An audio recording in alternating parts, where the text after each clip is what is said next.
welcome to Loot Level Chat, episode 9. My name's Adam Cook, and I'm joined by Chris, Steve, Mick, and Lyle. Everybody speak at once. Hello!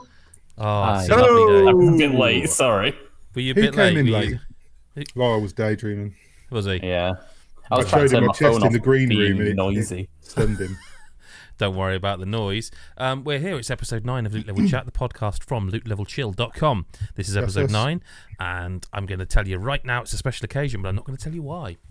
So, we're going to get on with it. We're just going to get on with it. That's what we're going to do, because we're going to talk about some gaming news, because this week it's been weird. It's been a weird week of gaming news, and the two things we're going to focus on, first of all, is, do you remember all that stuff where people were like, oh, Oblivion remake is real, and it's coming, and it's that?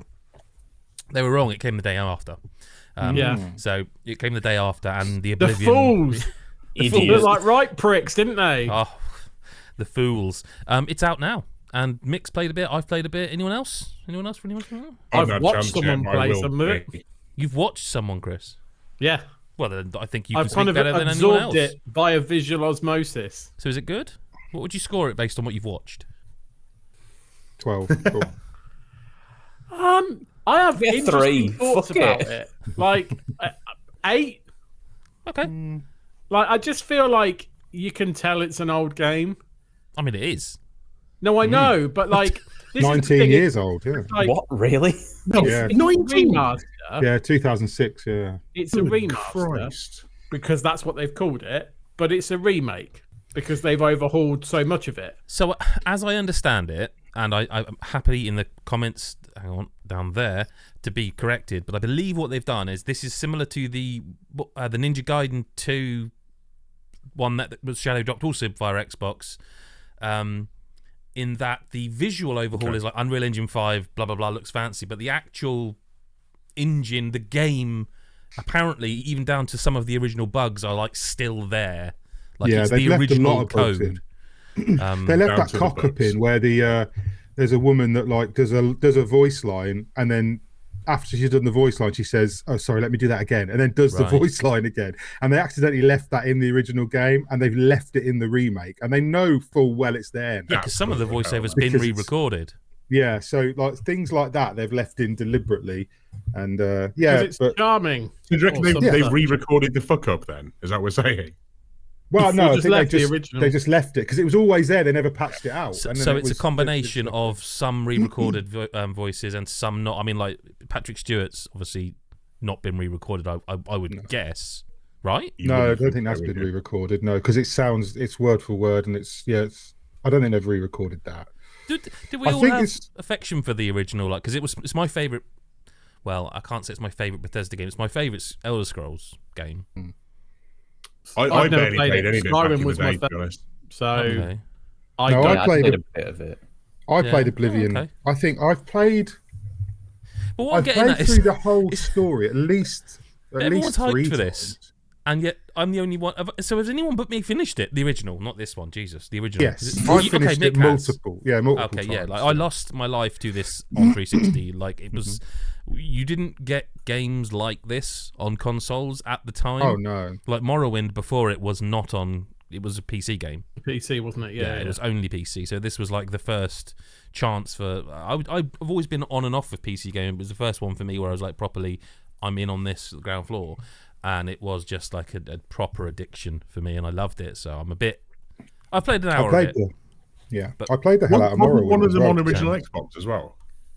I don't think so, mate. This was on 360, and I'm sure there was Elder Scrolls game on. Morrowind was on a console, sure, because I didn't have a PC. Yeah, because I didn't have a PC when it came out, and I played it loads. Yeah, I only remember playing it on PC. I remember back in the day, I wasn't first when I first saw it, and it was one of those things where I just got lured in by the hype at the time and sent the wife off to grab it from Sainsbury's one day, and then only played about 3 hours. I mean, it's good that things have changed and that, one, you no longer refer to her as the wife, and two, you don't get drawn in by the hype anymore. That's the good thing. No, not at all. Never get sucked in at all. And, there's also the divorce that means it's very different now. What was weird, though, is Morrowind was quite... Just carry on, Mick. That's fine. Just carry on. Morrowind was quite an ugly game. Like even when I think did they not remaster Morrowind or release it later? But like Morrowind was really quite an ugly brown game. Like it was a really good achievement, and it was a huge game, probably at the time staggering, but it was fuck ugly. And then when Oblivion came out, it was all. I mean, I remember genuinely being blown away by Oblivion at the time, like all those years ago, playing Oblivion and being like, fuck me, this is amazing. Like how good it looked, how big it was, so big at the time. Like that's one thing I remember about them. And yeah, but then it had its controversy. It was the horse armor, infamously now as the horse armor. I'm sure there's got to be a. Which is I was going to say, they're going to include that and stuff. But I thought they were still charging. There's 2 versions, isn't there? Oh, it's part of the premium edition or the. I mean, so you get horse armor if you pay $10 more. That's separate. Yeah, but I don't think you just get the horse armor. I think that's part of I a think larger. they included it as a. No, but it was only $2 before, and now it's 10. Yeah, but it was one of the sort of first outrage things. Oh, I know it was. Back then. But I love the fact they've gone. Yeah, we'll also make you pay for it this time round as well. But there must be more to it this time because man, it's ridiculous. Yeah. But no, I played about an hour and a half of it so far. But I tell you what, I do have genuine nostalgia for Oblivion, and like just the opening. I was just waiting for the music, and my son was sitting behind me listening to Patrick Stewart's voiceover at the beginning, and he was saying, he said to me, "Is that who's that?" And he knew the voice. And then he listened. He said, "Oh, this sounds cool." I said, "This is fucking older than you, genuinely." Yeah, I've got. Oh, thanks, Mick. Wow. Oh, well, it is. And then he went to say something else, and I went, "Shut up! Wait!" And I waited for the music. As when Patrick Stewart finishes that opening monologue and the music kicks in, I was like, "Just fucking listen to this." I didn't think I'd remember that much of it, but it was the music, and I was like, "Wow, that is actually etched indelibly into my brain," because I knew it the second it started playing. I was like, "I do know this still." It's really nice to have it. Timing shit. I'm just going to say it. Really shit. Fucking awful. I was reading an article earlier on where somebody was talking about, the fact that these shadow drops, while we all want, remakes and remasters, and shadow drops of games are great because it takes you by surprise. This one wasn't, but you know what I mean? Everyone's But then the smaller games or the other games kind of just get, like, Oblivion has kind of drowned everything this week, and there's some really good stuff this week. Which we'll talk about, like this episode of this very podcast. Like, look, it's cool. I'm really glad it exists. I will admit, I am genuinely quite surprised that a game I think of this nature, of this stature, is a shadow drop. I really am. Like, to me, this is the game you build up to for a, I don't know, August, September, that later in the year release, because you don't have Elder Scrolls 6. Well, this is the distraction, isn't it? Now they've given us Elder Scrolls. It's not, because it's just been dropped. And like, I guess you're right there, but it's a. It's not even just giving you that. It's like. But it's a weird thing, right? Because the talk is, I've seen the talk of it where people are like, basically Xbox, because Xbox owns Bethesda, ZeniMax Studios, and so Xbox has kind of cannibalized its own marketing deal, which they've been heavily on with Clair Obscur Expedition 33, which is, spoiler, one of the games we're going to talk about. Which is a Game Pass game. But it's like, not just that. Like, Doom is next month. Well, Doom is, at the time of recording, like 20-something days away-ish. Less than a month away. And that is also Game Pass and also Bethesda, because it's id. Yep. You'd think they'd stagger this. I mean, look, it is what it is. It is what it is. You know what? I think they were worried this was all going to just leak, because they'd had all these leaks, hadn't they? They'd had all these, everyone sort of knew it was coming. Then it was like, people were talking about it, last week and the week before, and I think maybe they just went, you know what, if we don't just drop it and do something big. It doesn't work like that way. You can't. There's too many systems at play. You could maybe, but. And now, confirm it and that's say what I thought they would do. June or July. That's what I thought. This is an announcement, a bit like with the Nintendo Switch 2 one. Suddenly exactly. It's like, look, fucking hell, if you really can't wait, if you really can't have a nice surprise when we decide we want to do this thing, then fine, we'll announce it's coming. But they genuinely did just go, it exists, it's out today. And I don't think that can be a thing of, oh God, let's just get on with it, because there's too many systems at play. This is a multi-format release across multiple storefronts. There's just too much moving parts for them to just go, oh fuck it, do it tomorrow. I think personally, I don't know, I've not got insider knowledge on how the Microsoft Store or the PlayStation Network Store works, but I don't think those stores have got submission processes. It's not like Steam where you can just release a game. it has to pass certification and stuff. It has to go through things before. So I don't know. It's just weird. But look, hey, they've still got time to follow the Skyrim model and then re-release it in like June, July anyway. I so honestly they thought might you do were going that to say. I honestly thought you were going to say, look, they've still got time to patch it so it works better. Yeah. Maybe the official release is July because we'll have like the patches to fix shit before. It's it weird runs though. well. When they do these games like this, it's so big and it looks like if you just look at it while you're just playing it, you just look. It looks really, really good, but everything else gives away its age. Like they've redone the UI and the leveling and the menus and all that stuff is very modern and different. But as soon as you start moving the character, it's like, yeah, this is 20 years old. The like, faces of the PCs, sorry. Some of them look fine. Like they look like they would be in the game now. Oh, look, I tell you what, the lip syncing is good. They've done a good job with what they've done. But it feels to me like some of them just look weird. Like, and I get that not everyone looks beautiful, but I'm saying they look weird. Like Bethesda can't do scary to look faces at. anyway, and never could. So, like, you know, it's always going to have that weird Bethesda face.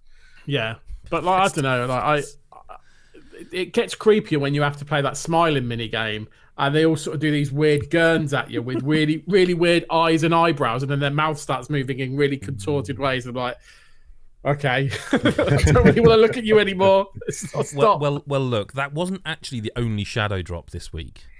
So while we're still doing news, we need to mention this because it was almost as if Sony went, well, hang on, we've got stuff too. And they no one's talking about Sony at the moment. But they just literally out of nowhere just dropped a new trailer and like on a blog on the official PlayStation blog with the release date for Ghost of Yotei, or how do you say that now? Yotei. I don't think that's right. I don't think that is how you say it.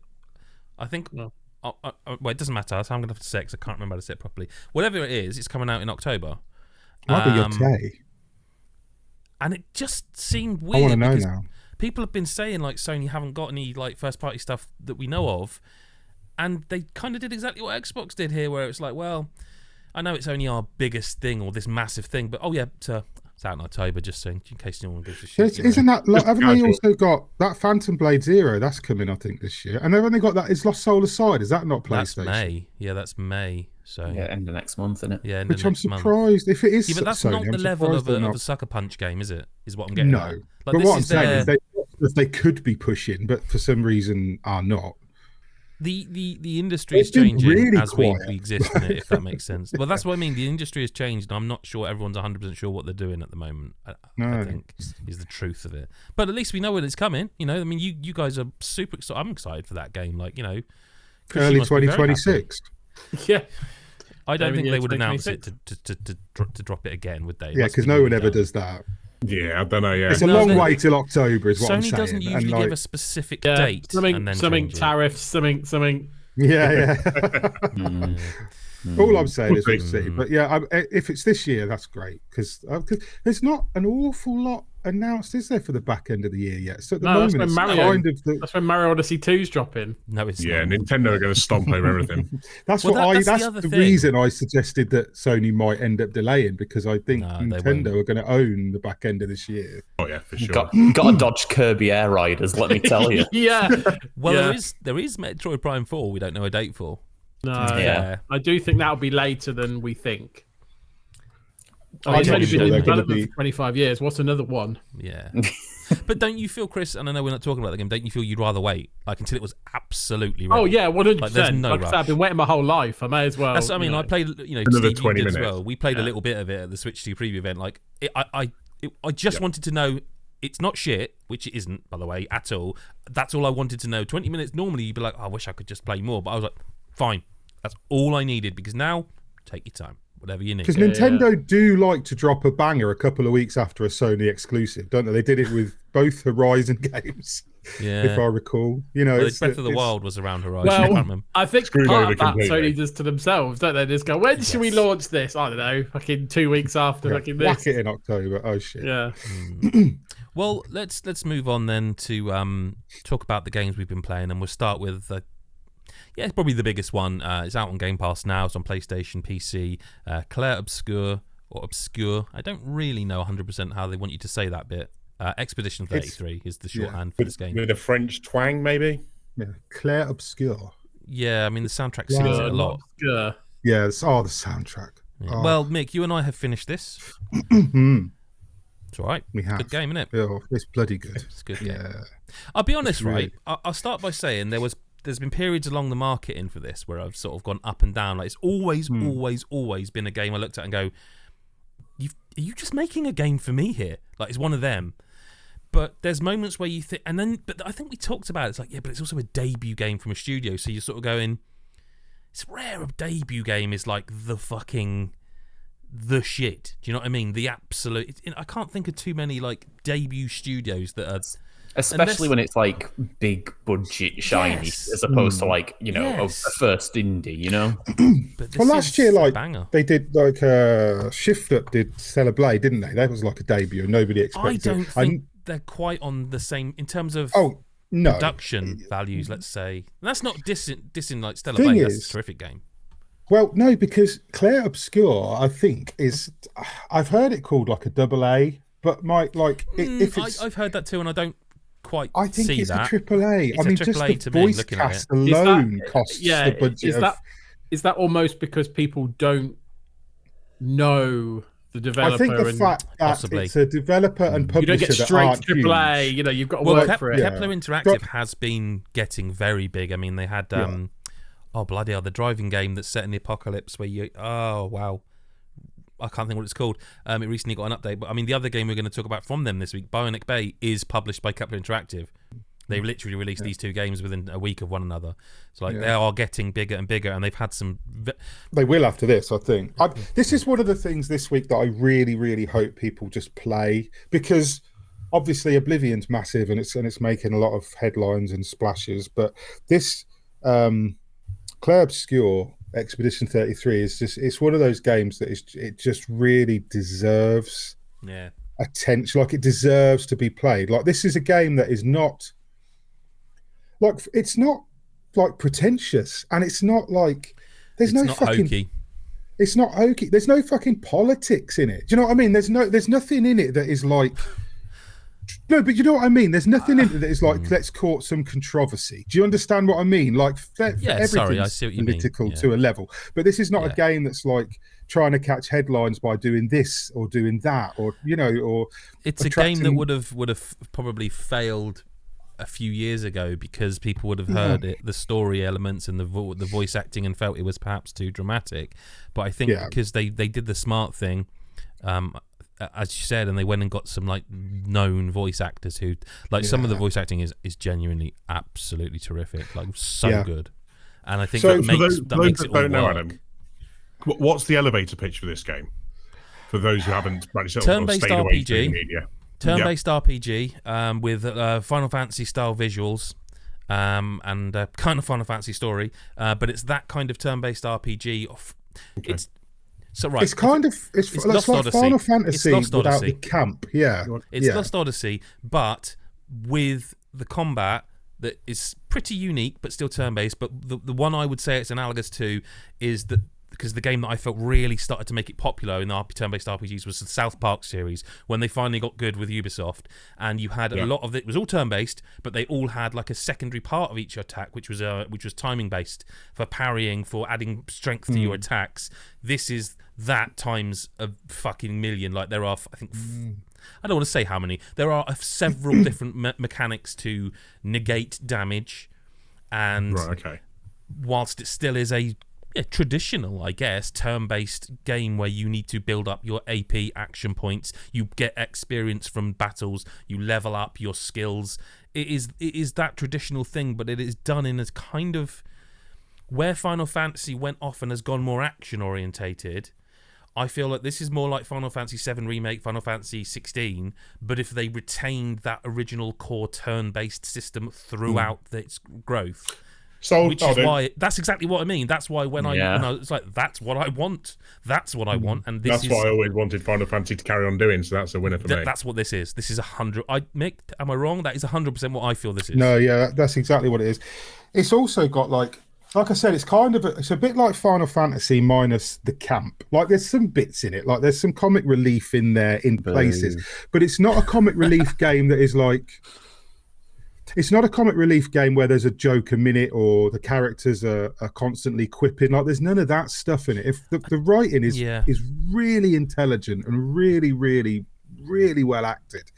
I mean, you've got Charlie Cox is like the main character, and he plays Gustav, which is the main dude, so well. Like he's so believable. Like and it helps that like in the cutscenes, the voice, the face work, and I guess it was mocapped. It must have been mocapped because it's so fucking good to watch. And there's a lot of cutscenes. It's a cutscene heavy game. But like then you've got like Ben Starr, who's kind of everywhere at the minute, but that's because he's really good. Do you know what I mean? Like he's a really good. I mean, he was Kazan, he was Clive in Final Fantasy 16. You know, he's around a lot at the moment. I think the Lyle voice actress is phenomenal. It's Jennifer English from Shadowheart from is it? Yeah. Oh wow, I can hear it now you've said it. Yeah. Yeah, and then Andy Serkis is like in it fucking loads. Like Andy Serkis is like a main character.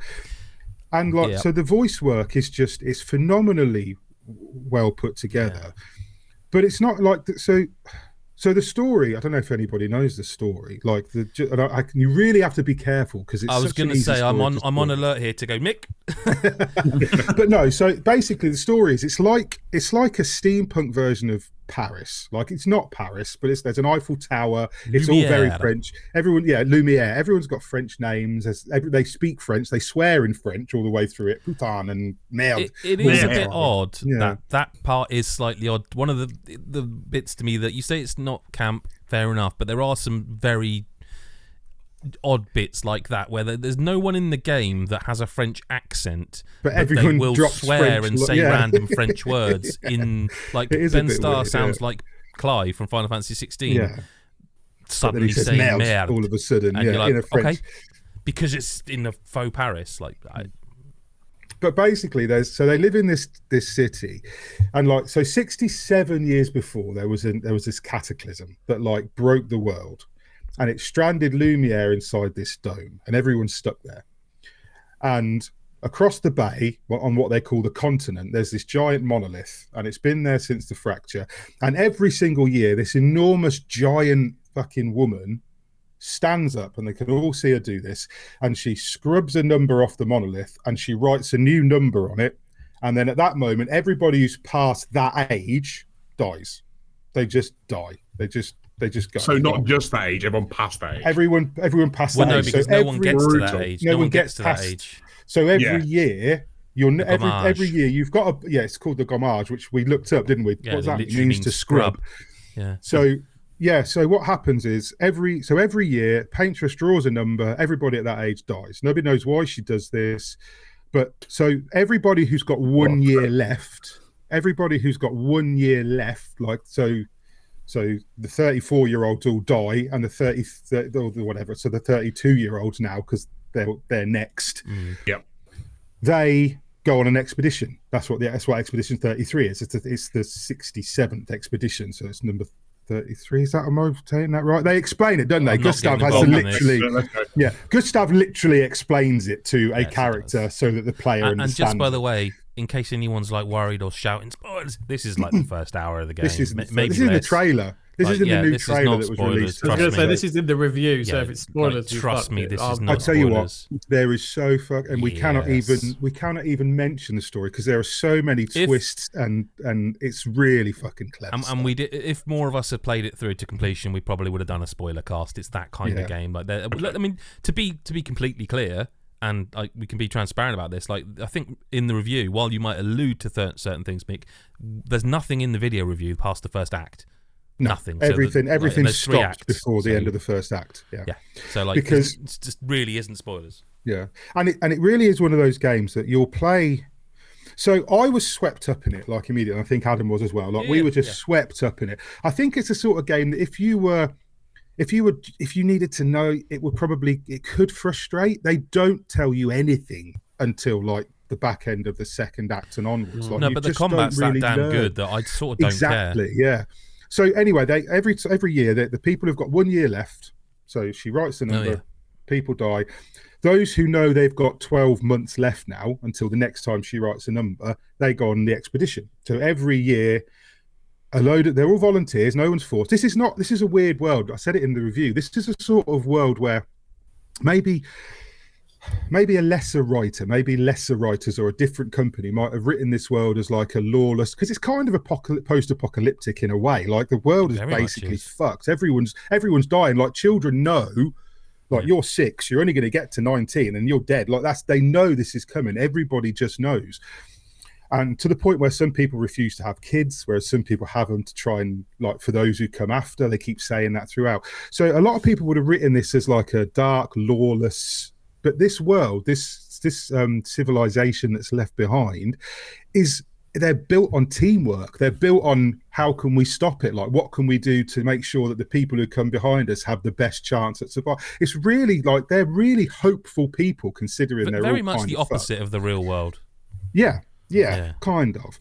So they embark on these quests. Whoever's left, and like I said, there's no one's forced. It's not like the sort of, like, you'd imagine that the story would be like, oh, I don't want to go, but I have to, because no, like Mael, the main female protagonist in it, she's only 16. She's got 9 years left on her clock, basically, but she wants to go because her brother's going, and she's a fighter. It's weird. Everybody is like a really good fighter. Like everybody, like I don't know who's training these people, but they're all like basically like superhero level. It's like they can all use magic, and it's very magic heavy.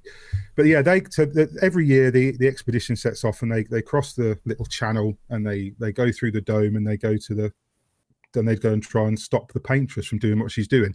And no one has ever returned. It's never. They don't know what's there. They don't know what's waiting for them. They've got no idea. So they just embark on this expedition. But obviously, you know, no spoilers, but it goes tits up. And then I think the best thing to say there, sorry for interrupting, but I think the best thing to say there is that is the crux of the video game, is that you are on Expedition 33 and everything that follows is your adventure. I think I don't think that, you know, you can imagine it. It's a fantasy world. It's a Final Fantasy style game. You can it's imagine gorgeous as well. What a world! Everything. There's no audio, visual, nothing about it that bothers me. It's all brilliant. Like the continent itself, the visual stuff. I mean, there's the second like sort of biome that you walk into is like. It's like underwater, but it's not. Like you're walking around in it and breathing and everything's normal, but it's SpongeBob. It's Bikini Bottom. Yeah, You've got like if you look up into what the sky is, you can see like sharks and giant manta rays and things just swimming about, and there's bubble jets around you, but you're just walking around, and like there's sunken ships and stuff down there, but it's not underwater because it's kind of all surreal. It's like it's all like walking through. I don't want to describe it as painterly because that sounds really fucking redundant, but that's kind of what it is. It's like looking at like, you know, 19th century impressionist art or something. It's just that kind of look all the time. But I'll be the douchebag. That is also where one of its, and I will say this, one of its few faults sort of rears its head. Now, I did know this going in. It was one of those where it's like, no, well, I know it going in, but I need to see how it manifests when I play it. There's no mini map on the screen. Like, there's no little circle telling you, right, there's your objective. Like, never. Because so you're having to memorize these places as you go then, basically. So I will say right now, there are, because of the way each like Mick said, they are biomes. It is levels, whatever you want to call it, stages. They are. There's a bigger overworld. Again, very Final Fantasy. There's an overworld and there's levels within the overworld, like towns and dungeons and stuff. And in those, you know, like the super bosses to find. And so, like I say, it's really old school Final Fantasy. But because that biome is that biome, there is less natural variation within it. So you will find yourself. So in each level, there's like when you first get in a level, there's a flag. And it's like got a number on it, and that's like, well, the expedition, let's just say 62, they stamped their flag, they found this location, this is where they came, and that's like your save point, and you can upgrade your skills, you can unlock skills, and you can upgrade your when you level up your stats. Thank you, Mick. Even they're interestingly done, actually. Yes, they are.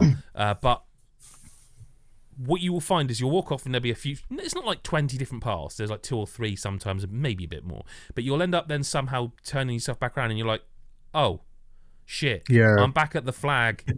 I just can't. 'Cause No, there I'm not are- saying that yeah. happens every time, but there was quite a There few are times where I've got back shortcuts, and I'm you like, see. fuck's sake. Yeah, sometimes they the do level that will as loop well. back. Sometimes you'll go all the way around an area and then you'll get to a place and you'll drop like one of these ropes that you can like slide down, Yes. and you'll just realise that you're back near the beginning. And like, but you'll see that flag and you'll still be able to see the last You flag. can see another flag, yeah. And then there'll be another flag over there, and it's like, now I don't know which fucking way I'm going. And it does do that quite a lot. Like it kind of just That needs a sounds compass. mildly frustrating. All it they needs is will a patch it in. compass point or a mini map. or That's an, all it needs. or an objective marker. I Yeah, guarantee objective they will marker patch would do. something in. They So will it's patch like, something right, in. the objective is that way. So I'm going to, because I am 100. Well, I know for a fact I missed bits in certain. Right, but this levels. is what I wanted to ask you, because I've not deliberately not asked you this, and before you're like, I'm thinking of Chris Hyde here actually specifically, because he's someone I know plays more like me, and that he likes to clear every area out. No, because does there he? is Just because there is sweeps no up. objective marker, because there is never an explicit boss battle here, end of zone here. You can wander into them and you're like, shit. So you either have to deliberately fail, so you respawn at the previous flag and then carry on exploring, or carry on and win the battle. And I that happened to me a few times, Mick. How about you? It did. In fact, there were 2 occasions where I did that, and then I died on the boss Yes, anyway, that's what I and I mean, went, yeah. right, well, I died on the boss, so now I'll explore. Now I know so, it's there. yeah, but there were also times where I aced the boss first time, and then the story moved on. And I know you can go back. You can definitely go back through by, because there's bosses near the beginning, like there's these mime bosses that you just cannot beat at the start of the game. You cannot beat them. You're shaving tiny amounts off them, and even once you work out how to beat them, which I did eventually, and you realise that they've only got limited attacks, because so the combat, we talked about how good the combat is. We didn't go into much detail. So like Adam said, the combat is turn-based. So it's got like a turn order. This is determined by your character's speed and the enemy's speed, which you can manipulate to an extent. Yes. And then you have action points. Every character can have up to 9 action points. So until those action points are spent, you can like continuously do things. You can free aim with a gun and do some range damage. You can use special attacks. You can use multiple special attacks if you've got the AP for it, or you can do a standard attack, or you can use an item. There's like a healing item, which are very limited. There's a revive item, which are also quite limited, and there's one that gives you extra AP. So you'll have a turn, and then like sometimes you'll get all your 3 characters in a row, and then the enemy. Sometimes the enemy will come in between. It's like that. So it's like an initiative list. But you have the ability to parry, or dodge, or jump. Okay, or later on, there's like I don't think you need to go any further than that. Yeah, okay, but yeah, so you could. But, I mean, you know, the parry, dodge, and jump. You start is with fine. parry and dodge, that's all basically. yeah. And then so but there's no like, it's really quite hard. I found it really hard. By the end of the game, it was fine. I'd got the hang of it. I knew what I was looking for. There's very few cues as to when you need to. Okay, I can help here, because my son is very into like Twitch-based shooters, and he watched me play a bit of this. Some of them are audio cues, right? Some of them are visual. Some of them, and I'm absolutely fucking convinced of this, some of them are literally right. They do this, count 1, 2, 3, parry. There's definitely that. So they mix that up throughout the game. So and there's so many enemy types. Rhythm-based parrying sounds cool. There's definitely rhythm-based parrying. Yeah, because everything's kind of fucking floaty and French and artistic, and sometimes the enemy. It's not wrong. Sometimes like sometimes an enemy will come at you with a swing, but then the swing will have a little swish and a flurry, and then it'll hit you. And those are the ones where you're like, the first time you see it, you're like, block, dodge, and you can't. And then some of them fuck off and have a cup of tea in the middle of the swing. Yeah, because you're like, you're going to do it, and you're like, I don't want to mess the parry up. Yeah, but like Adam These said, sound like Elden Ring bosses, man. Yeah, but after a while, you count the beat. You go that 1, 2, and then it's coming. And there are some that I never learned to parry or dodge in the whole game. There are some that I was just like, how the fuck am I supposed to time and that? some of them that they never hit you once, and you're like, I am the king of this video game. And I tell you what, some of the enemies have 4, 5, 6. I think there's later on, there's a boss that's got like 7 or 8 attacks in a row that you have. And if you did you ever find the bouncy boy? Did you ever find the bouncy boy as an optional boss? I think if I'm thinking of hell, I think he goes into the double digits if he just keeps doing the same bouncy move. It's like parry, and it's almost like by the end of it, you're tired from parrying and you mess it up because you can't keep the rhythm. If you parry all of them, if you parry every attack in a chain, you'll do a really good and it's really impressive. The combat animations are really good, really satisfying, like the way it is that it comes off. But if you parry every attack in a row, you'll do a great big counter attack, or you'll just dodge. Like sometimes you just dodge, but you have all these skills that kind of layer on top of each other. Where, if I do a perfect parry with this character, this character will get AP. If I do a perfect dodge with this character, all the party will get, I don't know, powerful or a shield or shell. So you find yourself building. And the other thing is as well, every character is fucking really unique in combat. Yes. I say every character without spoilers, but every character is really unique in combat. Like every single one has a complete set of mechanics that are all their own, like completely their own. Like Gustav, yet they somehow synergize. They do. They really do. Like Gustav is like melee based, and he's got like a pistol. And then you've got like Lune, who just does magic, and her magic, so she's got elemental magic, and every elemental spell you use, whether it's fire or ice or earth, or what's the other one? Lightning and light. She's got 5. Every one that she casts leaves a stain on her weapon. Like she's got a little weapon that floats beside her, and casting like a fire spell will leave a fire stain. And then you look down her list of spells, and other spells will consume certain elemental stains to give them different abilities. So like there's a heal spell that she's got. If you've got 2 earth stains, it will heal the entire party and apply regen to them. Whereas if you just do it on its own, it will just heal her. And then you've got a whole other level of strategy in that. Yeah, and you've got this thing where you've got to like time the button presses right. You've got to press A on a controller at the right time. And she's got spells where if you press it at the wrong time and miss it, the damage just hits her. It just fucking hits you. Little pro tip for you: if you see one of the spells and it's got risky anything, that's what it means. It means if you fuck up the timing, because you get lots of those things appearing. You have to press X on in time with the thing. That's what it means. Risky. It means it won't hit them. It'll hit you. And but it's just that's very cool though. I could probably gush for another hour easy. It's my favorite game this year, like by quite a margin, I think. And you've liked a lot of games this year. I have liked a lot of games. This is a Monster Hunter year as well. It Jesus. Is, and this telling in itself. And I wouldn't knock. I'm not saying it's so different though. Do you know what I mean? I wouldn't say this is better than Monster Hunter, but this is like.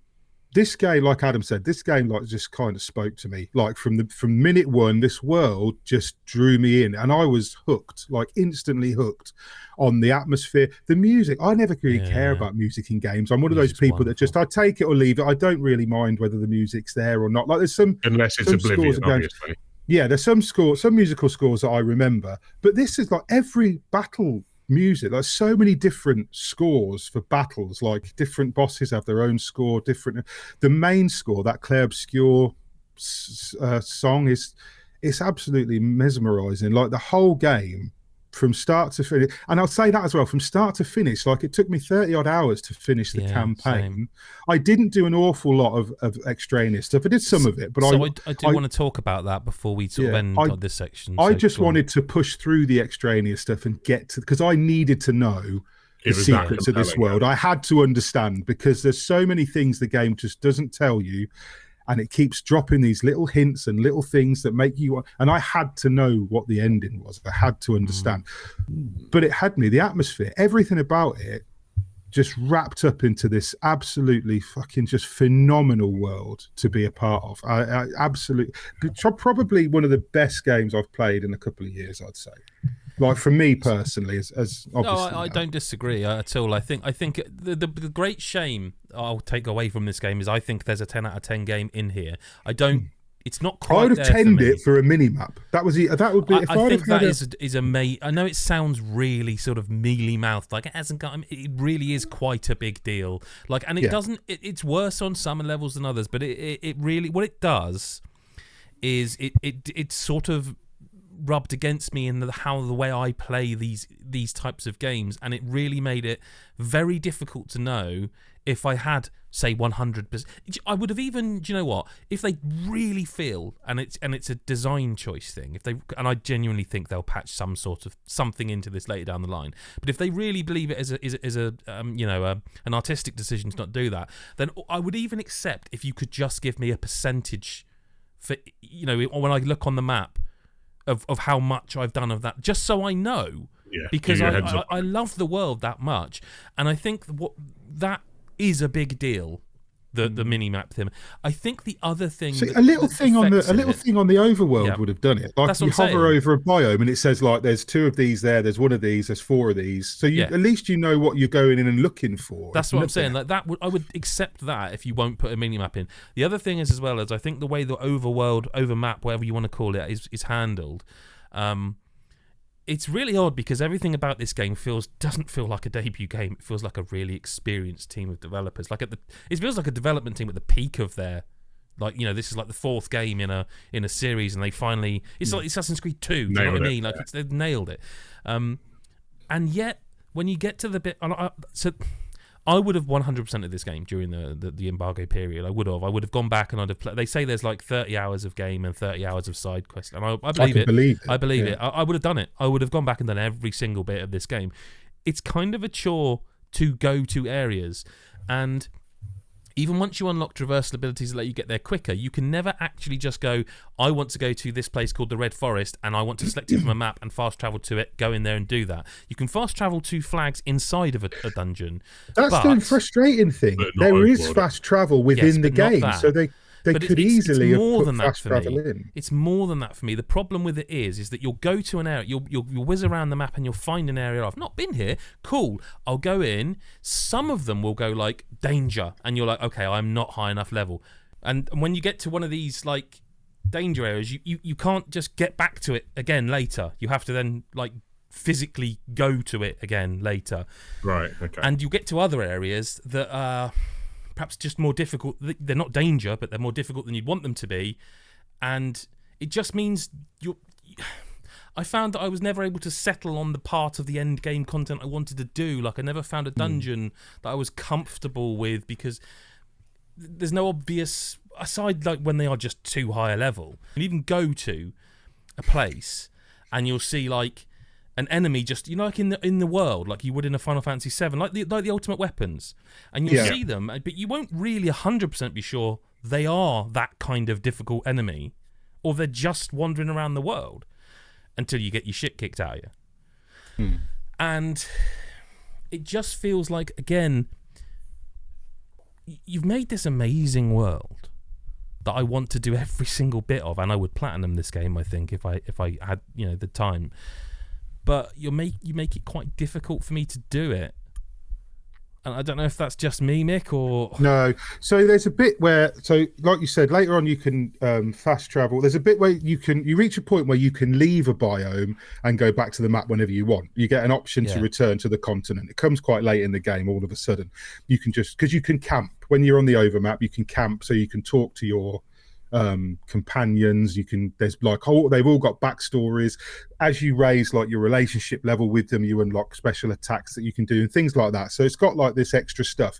So and you can only do certain things, like you can only upgrade your weapons and things like that at the camp. So it becomes quite important later on in the longer biomes, because you're picking up artifacts, you're leveling up and all this stuff, and it's like, I need to go back to camp to increase my weapon, or to do this, or to maybe finish off this character. And this is the other thing, some of the character backstory is only tied up in the end game stuff. So it's like, not a big amount, a large amount of it. Like the story ends, the resolution is, the resolution's satisfying, but there's extra stuff for some of the characters in this end game. But you can leave and go back to the continent, you go to your camp, but then when you go back into the biome, you can't just fast travel back to where you were, because some flags allow you to fast travel, some of them don't. There's like some of the biomes have got like quite a long run into the first flag, and then so you've got to do that before. And like Adam said, I think just to be able, like in like even Elden Ring just let you fast travel to the grace points. Do you know what I mean? Like in this day and age, it's not that it's not a big thing that's going to affect the artistic integrity of the game. It feels deliberate, and that concerns me. Yeah, and I feel like if they just went, oh, you found this biome, even if you had to go in, I wouldn't mind. Even if you had to go into the biome and capture the flag that's in there, and then you could fast travel back to it, that wouldn't bother me, because you have to go into each biome to get it to put the name of it on the map. So if you wanted to make notes, you could.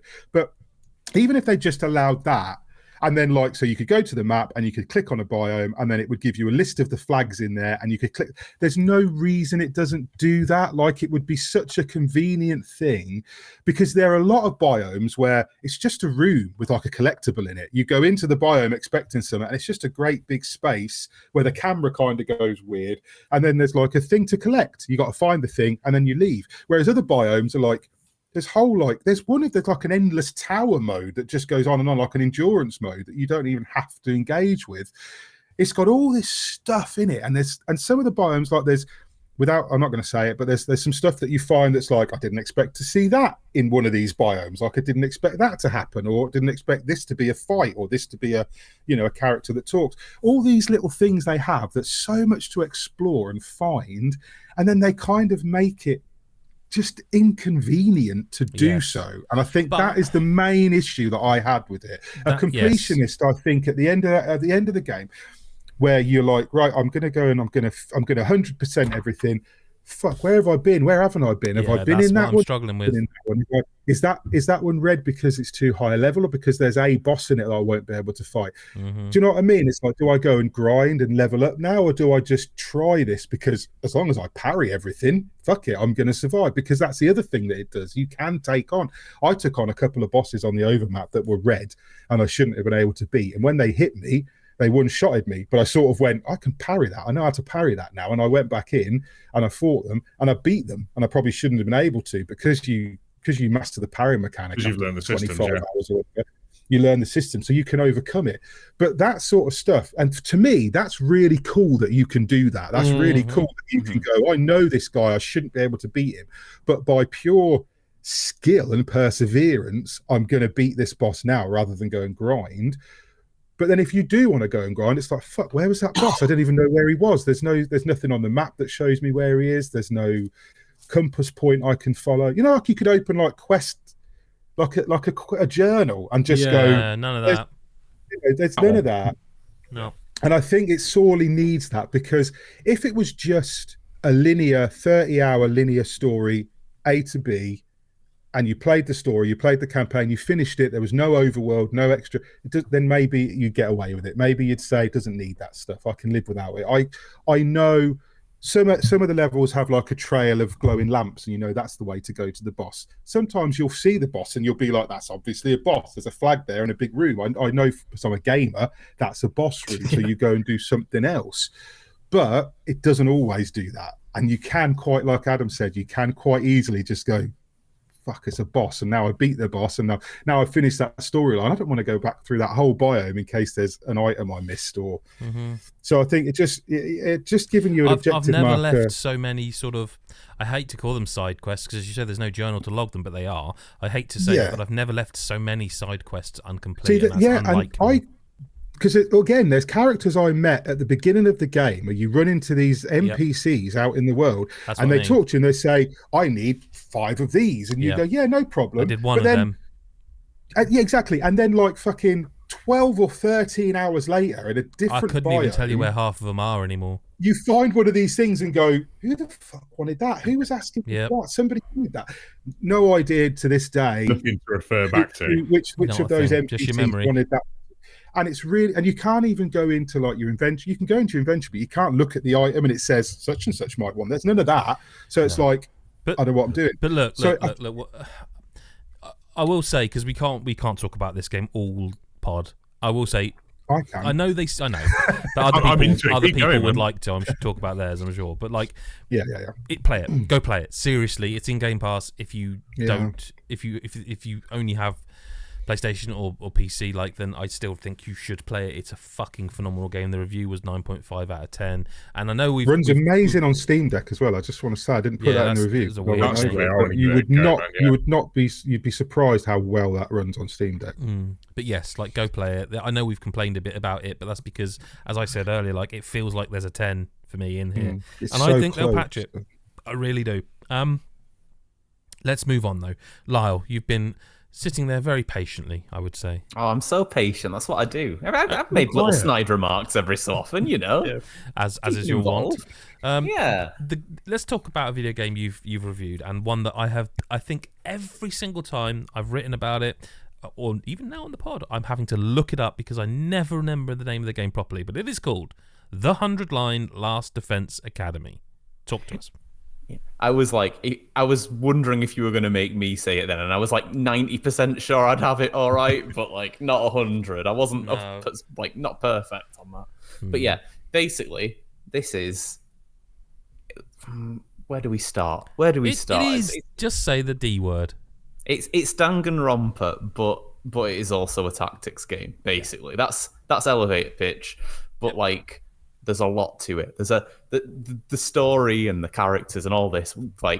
It's set in a weird post-apocalyptic world where you are this teenager who lives in the Tokyo residential complex, which is basically a big fake world with lights instead of a sun, and it's a bit Truman Show.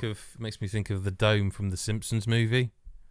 Yeah, that sort of thing. It's it's a fake world anyway that you live in, and he's really bored about it. And then one day, there is a big attack of these weird, colourful mascot creatures that don't look threatening at all, but then will pick up a human and smash their skull against a railing, and there'll be blood everywhere, and it's fucking horrendous. Right. But so these things attack, and then you basically sort of get told by someone, oh, you've got superpowers. Stab yourself with this knife and you'll have superpowers. So, it'll be all right. It'll be all right. And it sort of feels like it's all right. But then, you pass out and then you end up at a school. And the school is the Last Defense Academy. And the crux of this game is this academy is, if it gets overrun by monsters, it will be the end of the world. There is something in here that stops the end of the world, and you have to defend it. Here is a bunch of teenagers, really, really fucked up teenagers, and these teenagers are they've been given the task of, you're here for 100 days. In that 100 days, just make sure that the academy doesn't get taken over, and then you can leave, and all your loved ones will be safe, and all this sort of stuff. But if you don't, it's the end of the world. And no pressure then. So no pressure. But most of at the start of the game, most of the characters are well, I'm not doing that. What proof is there that this is happening? This is bullshit. I'm not built for this. There's a girl who's well, anytime I think of violence, I vomit, and she vomits every time she thinks of violence. No, it's anytime she gets nervous. Yeah, which is all the time. All the time. She's basically non-stop hurling. Yeah, and there's loads of characters like this. For her, you craft her a really nice sick bag. I'd argue she's one of the normal ones. She's one of the most normal. She's one of the most normal ones. Really? Yeah. Yeah, absolutely. Definitely. The term misery porn is thrown around regularly in this game. That's not a phrase I've heard before. Well, you'll hear it a lot if you play 100 Line, let me tell you. And so yeah, you're going about you every day, you misery might porn. be fighting.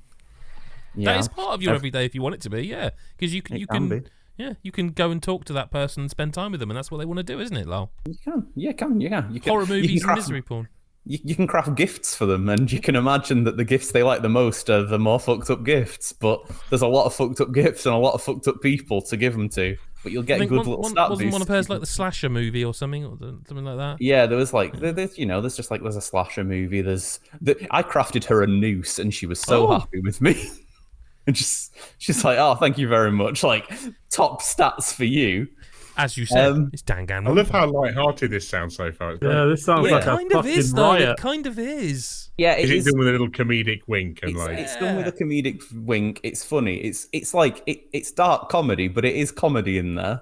Like it's self-referential as well, and like breaks the fourth wall with like mentions of video games and like, oh, if this was a video game, this would happen, and then it doesn't. Yeah. You're like, but it's not. Yeah, someone bangs on about the fact that it's like, oh, is this a murder game? Is it all about who's going to like murder each other? Who's going to be the first to kill someone? And they're just like, no, we're supposed to be defending the school. It's not that at all. Yeah, but you know what would solve it? What about if we all murdered each other? No. Yeah. Listen, it's not. It's basically our podcast. This is what would happen if we were teleported we had to save to a the world school and save the world. We'd all be like this. It'd be Mick with the misery porn, obviously, and the joy porn and all the other porn. I think the rest of us would just be at that cafeteria that serves you free food all the time, and it's whatever you want it to be. And like, yep, that's me. Yeah, chilling. Fair. That's probably the main thing. So yeah, you do all this. That's all the story side, and it goes in lots of wild and crazy directions. I believe they've said there's 100 endings. Yeah. We won't. Is that presumably depending on which day you fuck up on? You will. I don't know. It doesn't feel like you can fuck up on all 100 of them. No. Some of them I just went to bed. Yeah. Things have gone horribly wrong at that point. Yeah, I'm just gonna it go is, cry. it is like so comedically inappropriate that there's elements of it like I don't want to get too spoilery, but there's a girl that the main character is very much sort of linked to throughout the game, and then there's someone who how to word it, and basically every time he's near this person, they kind of openly mock him, say, and they say stuff like, Lyle, you're gonna have to help me, but they say stuff like, don't, the second you turn your back on him, he's gonna sneak you in his bedroom and get fluids on you and stuff. It's that explicit in terms of what it says. Yeah, no, these are the sort like there are people who are defending a character who doesn't really need defending and are very, very aggressive with it, because a lot of people in this game are pretty aggressive, to be honest. It's quite remarkable, I will say as well, because there are characters early on where I'm like, I want them to die. I'm sorry, I want them to. But then you meet more and you're like, no, actually, they weren't actually that fucking bad, were they? They were kind sort of all right, weren't they? Yeah, they were all right. He's getting worse and worse. They are, I don't want to say stereotypes, that's not the right term. They are very distinct caricatures of things. I don't, that's not a good description, but I can't think of a better way of putting it. No, like they are. Fucking sounds it. There's kind of that each one's like a trope, I guess. Like a bit. archetypal, maybe. Like it's. But they're really weird, not expected archetypes. Like they're not, like the person who vomits constantly. That's not an archetype. No, I think that's about. not, there's one in every Final I've Fantasy. never played the vomit role. She's the in Steve an of the RPG group. before. I did feel a little bit seen where there's a little fat character who's constantly going, I'm not worth the oxygen that I breathe. Don't listen to me. I don't even know why I'm talking anyway. Like, I've forgotten his name. Shona? Is it Shona? But they dab him. I fucking half expected it.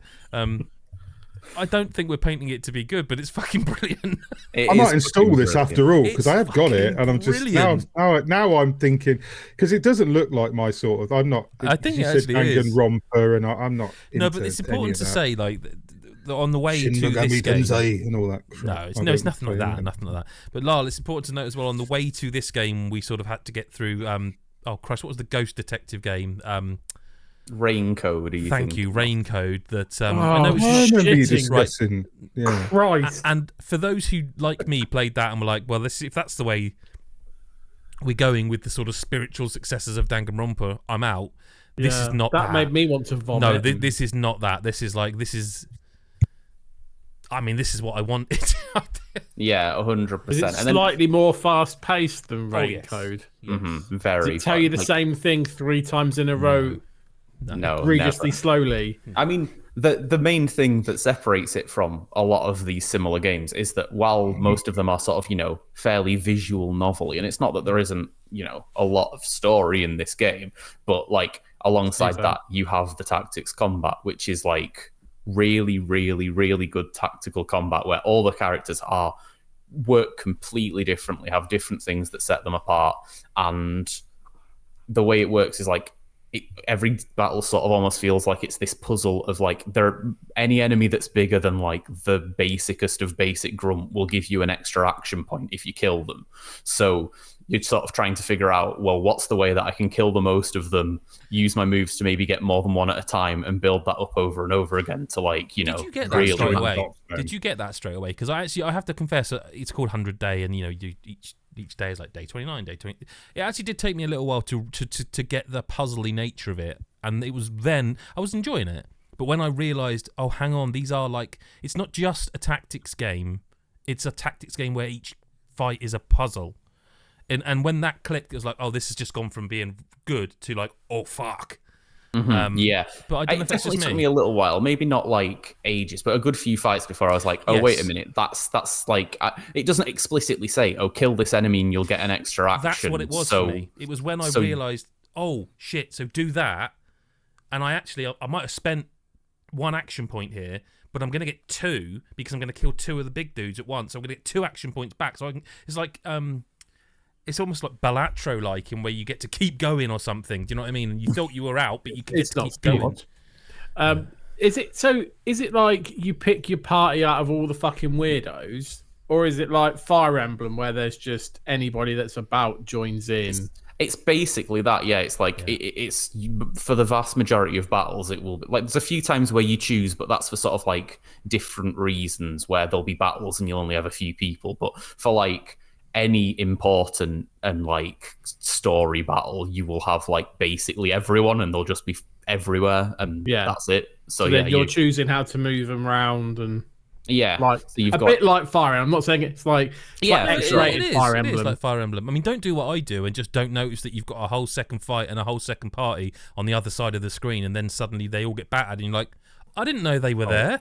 Don't do that. Yes, a few times you'll be like, oh, there's enemies attacking from both sides of the school, and you'll be so focused on this one side where you're like, oh, I've almost wiped out this whole thing in this one turn, and then like the turn will end, and you'll be like, well, there's only one enemy, and then suddenly like 20 swarm above and just batter everyone. But you only do it once. It does happen. You only do it once, and then you realise, okay, there's a reason there's like 15 icons on that side, because you don't. It's not a thing straight away at the start, but when you do get more and more characters, you realise you can just use the D-pad to just go between the characters rather than have to like move the map around and such. And that's a lovely little. It's a fantastic video game. Like I know it really is a fantastic video game.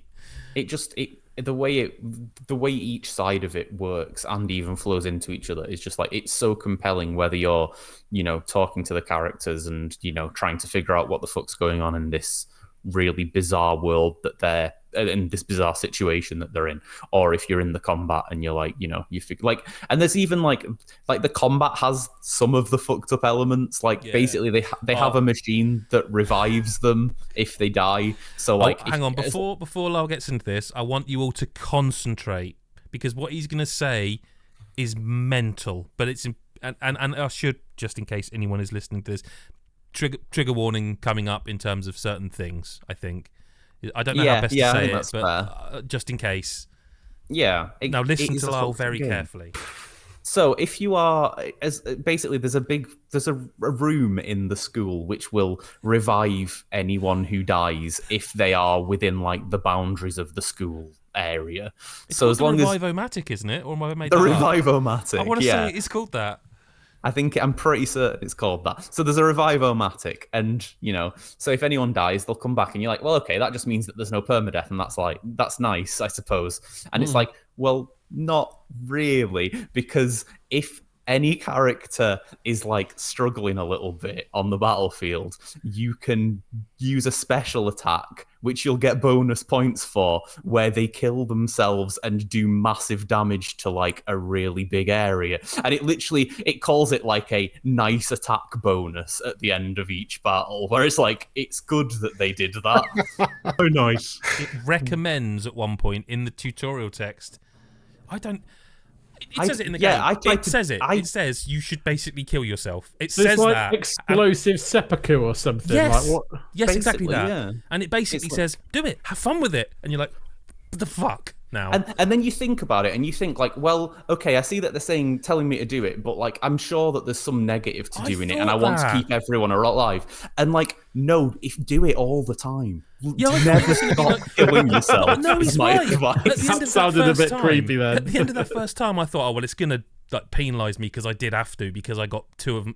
Basically, they get to 2 lower health, don't they? And it's like it's easy. They're useless anyway at that point. They're gonna die, so you might as well do it. But I thought at the results screen it would be like, well, you lost 2 of them. No. Well done, you lost 2 of them. You get more points. It's better that you did that. You'll get a better ranking. You'll get bonus shit. Like, it's great to do it. And it's such a weird mechanic, but it works so well for the fucked up nature. And it's also so satisfying because you kill so many things at once and you get loads of extra action points for doing you it. get to So, carry like, on. What's it? What does this game look like visually? What is it? What is the Danganronpa. Yeah, like- Danganronpa. I'm sorry. It does. Very Anime. anime aesthetic. Yeah. Yeah. I'm Colourful. just looking at some screenshots now of the battling. Yeah. Yeah, and it's Great just stuff. it's this tactics thing. It blends really well back into itself. Like there are loads, like because there's sort of the like Persona-esque because there's 100 days. Like you sort of have to decide what you do with your days, and if you hang out with people, you'll boost certain stats, and if you get certain stats high enough, you can unlock new abilities for your characters, or you can suicide explosions. Yeah, stuff like that. You can like brew new potions that you can like use in battle and stuff like that, and they'll always be there. And it's a proper tactics game, by the way. Like you said about that, you get at one point and you can make more of them, so you can have more per battle. You can put like. I mean, they're not caltrops, but they look like caltrops down. But they're like metal fences, and you can put bombs down and stuff. Like you can almost tower defense. I mean, they're not. I haven't actually found them that useful yet, but like that you can do them just to slow the enemy. Yeah, 100%. Like there's really a lot to it, and like there's so much more we've not talked about. Like there's sort of an exploration outside of the school mode where it's sort of like Mario Party in that you're on a big board with coloured icons. Isn't that it takes fucking ages to get going?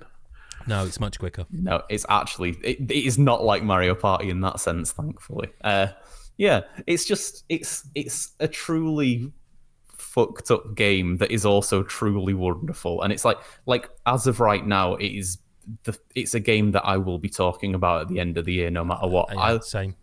I like it more than Danganronpa, and I have a Danganronpa tattoo that I'd be able to show you if I wasn't wearing my suit jacket right now. I'm not quite there yet, but I also haven't played as much of it as you. But I can see it like that. It feels modern and like Moorish and I'll be honest with you. I know Mick said it about Expedition 33. I really kind of want to know what is going on in this fucking story. I really want to know what's going on, even if it ends up to be some almost like bloody dream in the shower situation. I still just want to know what the bloody hell is going on because there's so a lot weird. Of intrigue.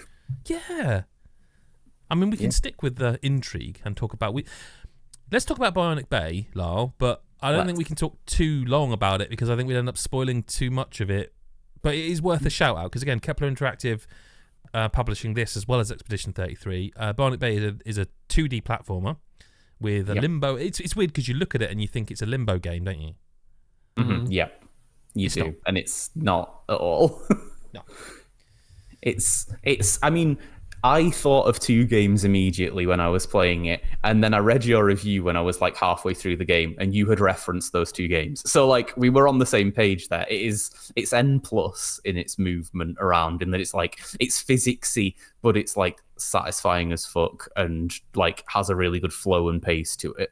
Maybe even more so because it's really fast how you like do these like jump dash combos that just sort of like propel you across the world. And then the other game that it made me immediately think of is Portal, because it just has all those sort of like puzzly elements that are really clever and use so many different different ideas to get around. And yeah, like you say, it is also a difficult one to talk about because it would be easy to spoil a lot of the things in there. But like I played this game's about 6 hours long, and I'd finished it in 24 hours because I couldn't not. And I think we can talk about the first main mechanic, and that's what I tried to do in the review. Is like because I think you get that so quickly. I think you can talk about the first main mechanic and say. So you basically can position swap. You walk up to an object, and specific objects you can put like a little thing on, and then you press L1 and you'll swap with the things. So on a very basic level, the simplest way of suggesting it is there is an object blocking your path. So walk up to it, tag it, switch with it. Now it's not blocking your path because it's where you were and you're where it was. Extrapolated out into far more clever puzzles than that.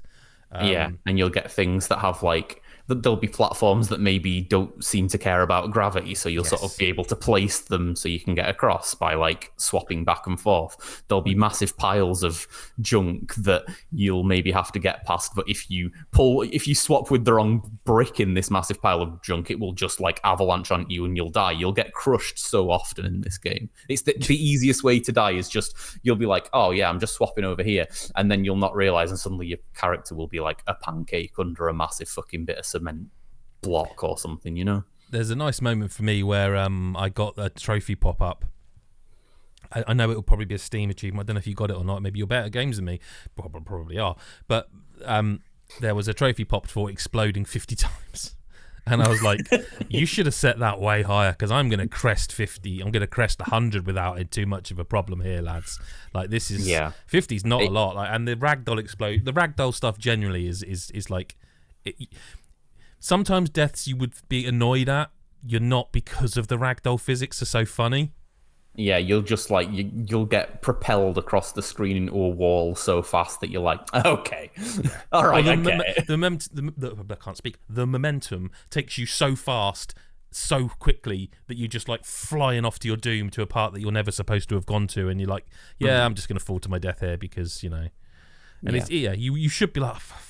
But you're not. You're like, it's funny. It's good. Yeah, for sure. And it's like you're saying as well, like we're talking about the first mechanic you get very specifically, because there are some other mechanics which I think are like more magical by quite a decent degree than the initial mechanic. And the initial mechanic is used in so many infinitely clever ways. Like every level you go on to, like there'll be one that has portals where you can go in one side and out the other, and it has all the same momentum things you might have to use that you did in Portal all those years ago, and to figure out how you're getting around. But then you'll go to another level and it'll be all about how there's like these beams of energy that if you walk through them, you just suddenly won't be able to like jump anymore. So you'll have to be using your position swapping to be like, well, I need to be able to make it so I can sort of climb a fairly easy pile of rubble to get past this bit. And like it's one of those games where like the mechanics get thrown at you so fast that like you'll be like, oh, remember when you did that like 20 minutes ago? Not really, because like 3 different things have happened since then. So do those mechanics start to interact then? So you're picking up a new power, but yet using it with the other ones as well? Or is it very much you're getting a power for... I don't think we can say that, but that might really? Okay. be I mean, I know one of the other, because I've seen it on the trailer. I know one of the other... they show it in the trailer? Okay, I didn't know that. Oh, they show a perspective-changing one in the trailer. Okay, that's not what I thought you were going to say.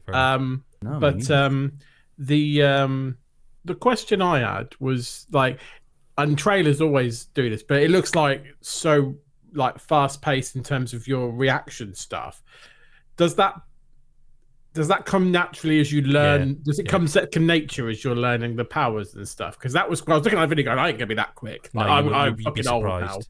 now. Okay. I think it's a really difficult game to describe the feel of, because it is floaty, but it is tight, and that doesn't. Yeah, it looks tight, but it is floaty still. Like, is it that N+ thing, like you said earlier? Because that is very much it is really N+. Like, I know that. I mean, I might have to go back to be 100% sure, but this plays how I remember N+ playing. With caveat, with all the frustrations and goodness that brings, if that makes sense. That was fantastic. I love that game. Yeah, like it's kind of cool to be able to talk about it again. Like N+, I mean. N+, it's kind of cool to be able to mention that game again. Because it's one that I've had a bit of a look at recently again, and just the nostalgia for it. Looking back at like the world records people have done and stuff, I'm just like, I need to get back into this game. It was just so good. And I think it was a bit underrated in its time. Well, it was originally a Flash game. Then this is not about Bionic Bay, but it was originally a Flash game. Then it was N+, and then I think there was N++. There was an N++. I never played on DS, and it did. But also, what good point to mention here with the comparison, like N++ or N+, or whichever, it has an online mode.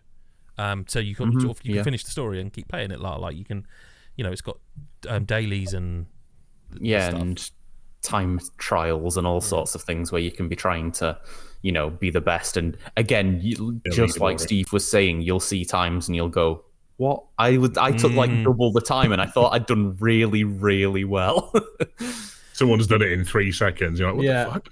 Yeah, doesn't make any sense to me, but sure. But like, yeah, it's hard to describe the game, and I think because of that, it's been, and I was not wanting to spoil certain things. It almost feels like we haven't necessarily done it justice, but this is a game well, like it is fantastic. Like I was like, I've been looking at my top games of the year, and we've talked about 2 of them that are going to be really high, no matter what, in the last like 30 minutes, you know. It's like, and I don't understand how I played them back to back, but I'm really glad I did, because it's been fucking great.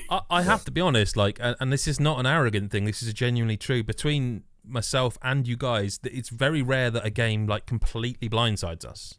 This is one I just hadn't heard of it at all. No, I literally knew nothing about it, and it popped up as like it has this score from the amalgamation of critics at OpenCritic, and I was like, why is this really good game something I've never heard of? And then I played it and I was like, no, yeah, I agree. Yeah. They were right. Like, it's been a year for that, though. It's been a year. Well, it's been maybe. We've had like Blueprints did that kind of. Like no one expected that to just be. Hey, some of us, you know, Chris. Yeah, well. Whereas Lyle didn't Bionic Bay. Yeah, we didn't. Yes, I mean, you know, sort of 50% hit ratio here. Right, let's move on to question of the week. But before we do, there's a reason. As I said, it's a special episode. It's not often you get a birthday next month. It is actually. Yes, it's true. And Mix. It's my not birthday on Tuesday.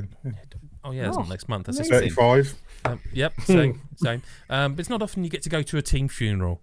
But today is such one of those things. Mr. Hyde is leaving us. This will be his last pod. We will try and persuade him to pop up now and again, but that's up to him. So just, you know, so people hate you, not me. Yeah.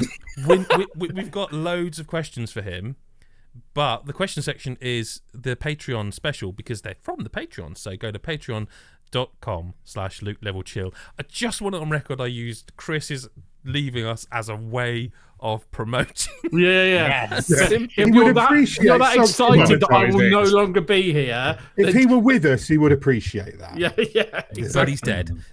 So we can't. But this is one of those questions that was for that pod that we're going to read for this week. I'm going to preface it. I'm going to actually read the question out of order because he ends by saying, I want to say I've loved reading and listening to your stuff over the years, Chris. I'm sad to see you go. Much love, mate. But that's, I can't say that and then, you know, I just want you to hear that.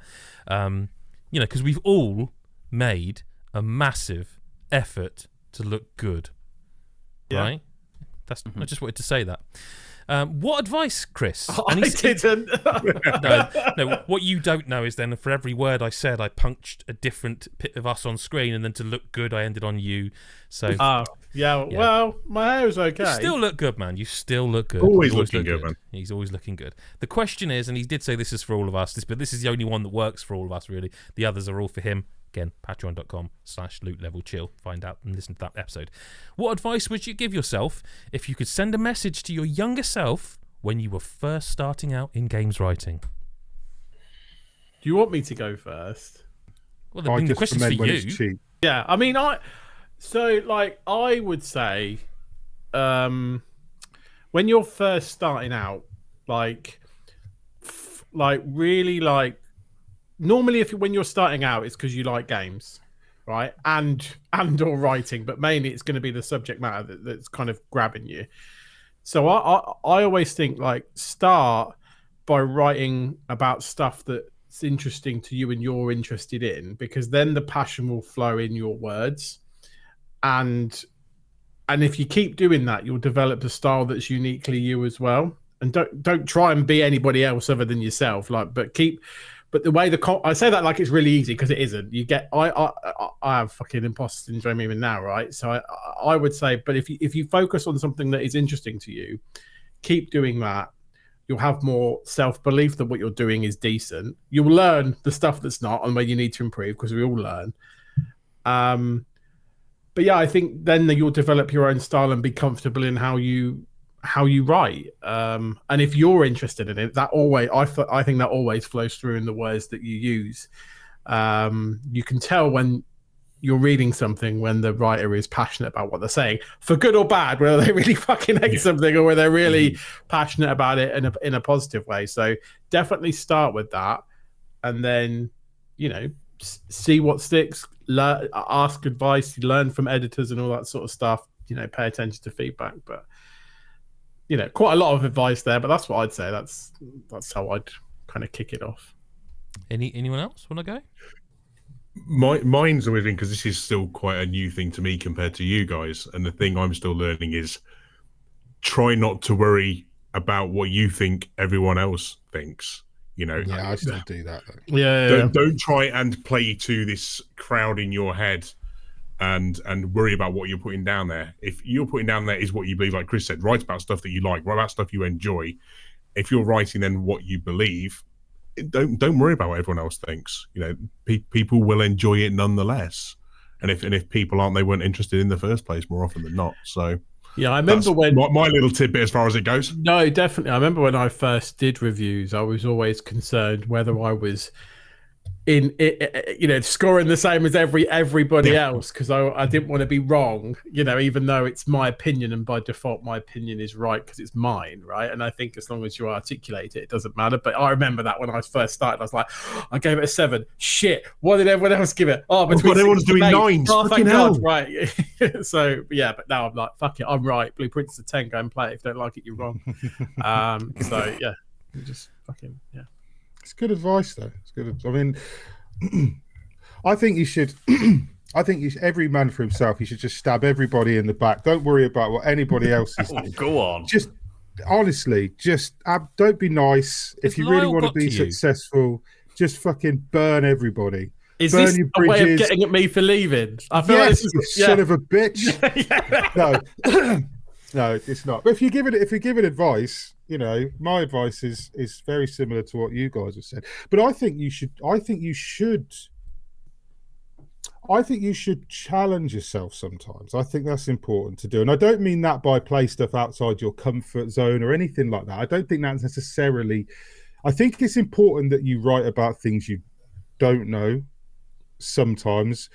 But also, I just think that it's really, really easy to fall into, especially if you write a lot of reviews, like we write a lot of the same, because it's very formulaic. There's a formulaic thing to reviews. You've got to get this information in, you've got to get that information in, you're going to score it, you're going to give your opinion on it, and it's really easy to become formulaic. And I think it's really important to challenge yourself not to do that sometimes. So like, and I some of my favorite things I've ever written, some of like my favorite articles or reviews I've ever written, I do little things sometimes, and Adam will point out where I'll do alliteration because it's fun. Do you know what I mean? Like I'll do stuff like that sometimes. I'll just put a paragraph in there where it's alliteration, and like I think if you do that sort of thing, you make it more fun for yourself as well, because it's important to get the information out. It's important to be good. Do you know what I mean? It's important to articulate yourself and get across what you're saying. But I think it's really important sometimes that you also have fun when you're writing it. And some games are really fun. Sometimes a bad game is fun to write because you want to kick something. Sometimes a good game is fun to write because you just want to be able to effusively gush over something. But I think the most important thing, if you're gonna write about, especially games, they're meant to be fun. Do you know what I mean? I think I'm not saying you should try and force a joke in every 5-page paragraphs or whatever, but I do think that at a certain point you should be having fun. And I think if you see an opportunity to have fun with a paragraph or a structure or a cliche, like cliches are there for a reason, but it's really easy to, and this is advice I've given Steve before, I think it's really easy to just write a sentence out and use an paragraph, oft-used cliche, when you could go back to that cliche and change one word and completely, you know what I mean, and make it your own. And it's the same cliche, and everybody knows what you're saying, but you've made it your own by just adding a little bit of yourself. I think you should always put yourself into whatever you write, no matter what. And I think if you're writing about games, just have fun, because they're supposed to be fun, and what you're saying should be informative, but also I think fun. Okey-dokey. That's my advice. That's fine. Lyle, you got anything you want to add? Yeah, I'd talk to the young version of me. I'd be like, make sure as fast as you can you talk about how you feel about Breath of the Wild. Do it day one. You'd be famous. You'd be like the OG influencer. Yeah. Just do it. Like the touch paper straight away. Yeah. Yeah, just do it. Like you don't need to make people like think that you're like normal like the rest of them. Just quick. tear that plaster off quick. Yeah. Let that cut bleed everywhere. Fucking hell, why did I let him go before me? Why did I let him go before me? Stupid. It's not going last. For me, don't lie. You'll get caught. Just be honest. Be yourself. That's the most important thing. Your voice matters. Whoever you are, it's your opinion. Like I said, I always edit it out. If not that you guys do it, but if ever I see someone say, "In my opinion," it's like, I know it's your opinion. It's got your name on the article. Says your name at the top there, so you don't need to tell me it's your opinion because it's definitely. If it's not, something's gone wrong here. Don't do it for peers. Don't do it for kudos. Do it because you want to. Because if you don't start out doing that, then you're going to lose the love even quicker than you think is possible. And if you lose the love for something that's supposed to be artistic and good for you, if that makes sense, then you're fucked from the start. Just do it for you. Like it has to be. Like you have. I'm not saying you finish writing it and go, "Oh God, I'm great." That's never. That anyone who knows me knows I've never done that. But just do it because you want to do it. Like you don't need to pitch to the biggest website in the world. You can go to WordPress and get a blog and start writing about anything you want to because that's what creative writing should be. That's where it should start. And you don't need, especially in this world, especially nowadays, you don't need some sort of massive backing. Like think of all the people who've made massive names for themselves in the influencer world. Like they didn't necessarily have a leg up, did they? You just did what they wanted to do, a lot of them. Do it for you. That's my advice. Do it for you. And if you end up getting successful, then great. But don't do it for money. Do it for love, because that's kind of how I've always lived my life. Right, Chris? Yeah, but if you do have some spare money and want to support us, then you us, you say. Us, you say. Yeah. You have the audacity. For one more day. You have the clumps to say. The absolute clumps of the man. Thank you very much for the question. There is a lot more to come on the bonus pod. Go listen to that. Thank you again. Yeah, he's given the Patreon. If you don't know, we do a YouTube version of this where you can see us all in our Sunday best. Steve, is that your Sunday best? Kinda, yeah. It's also work mode a lot of the time, so no, fair. I mean, Lyle's got a suit jacket on. I mean, fucking come on. And a beautiful shirt underneath, can I say? Yeah, very nice. It's one of Heidi's favourites. It's why I wore it. Yeah. That's so romantic. It's so romantic. Yeah, it is. And now, we've all made an effort. Like, look at us. They look great. Thank you very much for listening. Chris, it has been a genuine honour and pleasure, and I hope that this is not the last time we ever speak, let alone on a podcast. No, I'm sure we'll manage to. I mean, he's going to be dead, so conversation's probably going to be tricky. You got something to say it now. Only to us, I guess. Yeah, he'll still be around, but it would be wrong of me to just end this pod the normal way, do all the spiel, and say, and we'll speak to you next week or whenever you used to listen. There really is only one man who should sign the show off, isn't there? And whichever way he wants to. And when he stops speaking, I'll stop recording. So over to you. Oh, one last time, Mr. Hyde. I don't know what to say. I haven't got the catchphrases. No, just nick mine. Oh, so hang on, let me get my paper out. No, I haven't got anything. Oh, I would love if you. Do you know what? If I just had a scroll, right, strap in, fellas. Calligraphy scroll. No, it's been. The podcasts have been fun. The site's been great. You guys are fantastic. I'm not going to blow smoke at your ass for the next 15 minutes, but it's been fun. It's been entertaining. It's the right decision for me, but it was a heavy decision to make. I didn't make it lightly, and I'm going to miss this. The whiffy bants of the podcast, and it has been fun. But yeah, I don't know how to sign out. I'm not the host. You're going to have to find a way. Lyle for now. That's not yours. No, not accepting that. What's yours? Chris off, bitches. Oh, that's terrible. That's terrible. Chris off. It's horrendous. If you want to do that, do Worse that. But than that's bloody. What was it?